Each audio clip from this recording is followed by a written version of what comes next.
Designing each creature is a collaborative effort between the character, concept, and animation departments. We start by trying to visualize the anatomy of the creature and ask ourselves if this is something that could actually exist. I mean, they're fantastical creatures, but we don't want them to defy the laws of physics.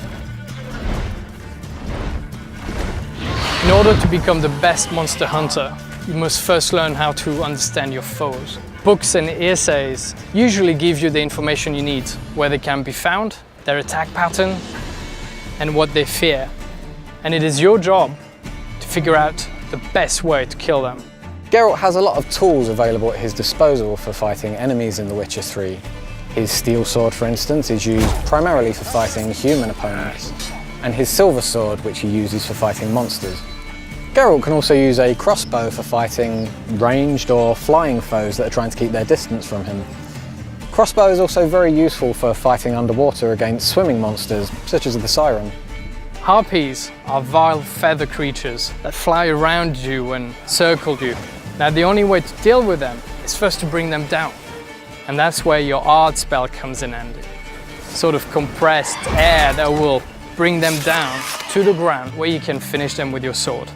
Some monsters in The Witcher 3 can actually swim.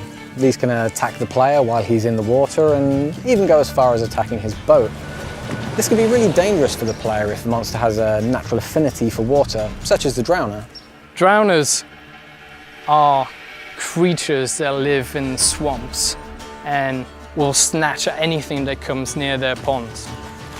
And these particular creatures absolutely hate fire and they fear it. And that's where your Igni spell, a flame that bursts out of your hand, comes in handy. And that is the best way to kill them. With the werewolf, a bomb filled with silver powder will take away his regenerative abilities.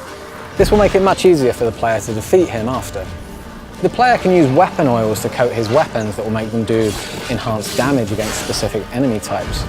The real trick to using this, though, is to know when and where to use them, and that judgment is left up to the player based on his surrounding environment, the weather, and even territorial marks that other monsters may have left in the area.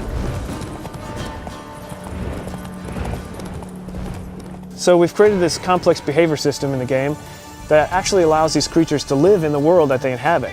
They're never just going to spawn in front of you artificially, and they don't just interact with the player.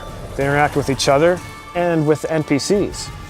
We've created a unique ecosystem that includes monsters, animals, and humans, all living together, fighting, trying to survive, and you are merely a spectator. Now it is your choice to interfere with whatever is happening in front of you. But don't forget, every action you take in The Witcher has its own consequences.